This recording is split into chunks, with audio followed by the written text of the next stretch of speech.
My name is Paul Martin. I was the Prime Minister of Canada. I was also the Minister of Finance.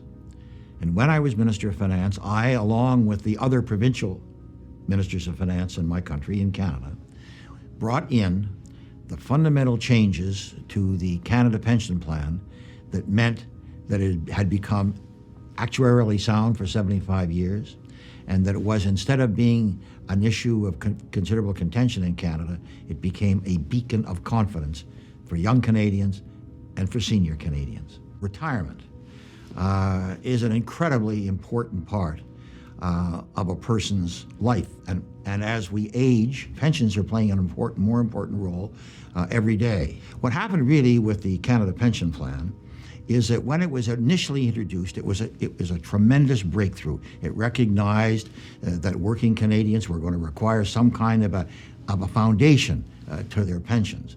Subsequently, however, over a 30-year period, inflation occurred, economies changed, and what was happening was the amounts of money that were being paid in premiums relative to the benefits were clearly insufficient to cover the payout. And as a result, the pension fund started getting into bigger and bigger deficit. In fact, when I became finance minister, Canada had one of the worst deficits of any of the industrial countries. We had a steadily deteriorating debt ratio. In fact, we had maybe the worst debt ratio of all of the industrial countries. So we were in real trouble, and we had to act. And we did, and we eliminated the deficit, and we got a declining ratio over a 4-year period. And we thought that, in fact, that we were really singing pretty, except that one day, the Deputy Minister of Finance came to see me and he said, guess what? The Canada Pension Plan has a higher unfunded liability than the national debt. And if we don't act with it, what's going to happen is that young people are increasingly going to lose confidence that there will be a pension there for them. And ultimately, what we're going to have to do is impose massive premium increases on the generations that are going to be following us. And they're going to take a look at us and they're going to say, you've been living off the fat of the land, and the fact is we're having to pay for it, and we're not going to have decent pensions. And that would have been really incredibly damaging to the national psychology. And so what we did was I called my colleagues, the provincial finance ministers, and you got to understand that in a federation, you've got all of these different governments out there. They all have to work together. There's always problems how they're going to work together. And I called my colleagues and I said, guess what? We are going to have to take a look at the Canada Pension Plan, of which we had co-responsibility.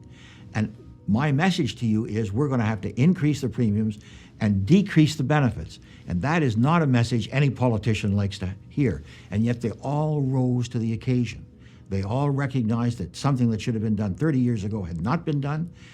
They had all come through these deficit problems that I just talked about at the national level. And they said, we're not going to let that problem last. And so we met and we solved it. I think you've got to understand, first of all, that we did not want to repeat the mistakes of the past. Premiums that were being paid, which were around 3%, had a historic beginning some 25 to 30 years ago and were clearly insufficient. They had risen to about 6%. But if, in fact, the fund was going to be returned to its proper degree of liquidity and solvability, those premiums were going to have to rise to 14%. And that was going to be a crippling blow to all of the young people who had already lost confidence in the plan. And so what we decided we would do is that we would advance from the 6 to 9.9% in order for my generation, who was benefiting from the plan, or who would benefit from the plan, to pay its fair share, and thereby avoiding the necessity of going to 14%. And we also wanted to make sure that, in fact, that the investments that the pension fund was going to make in the future were going to be results that could essentially carry the benefits of the plan as they were. And so we came to the conclusion that the Canada Pension Plan Investment Board could not live with a multitude of objectives. It had but one objective, which was to maximize investment returns without undue risk of loss. The Canada Pension Plan today, in about an 11-year period, has become one of the 10 largest pension funds in the world. We never thought that this would happen in that short a period of time. It has over $300 billion in assets. We never thought that this would happen in that short a period of time. And it has built up immense confidence among the Canadian people.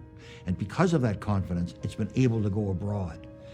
And it's now highly diversified, and it's in a number of countries. And I'm very pleased to say that, in fact, it was one of the first investment funds to invest in China.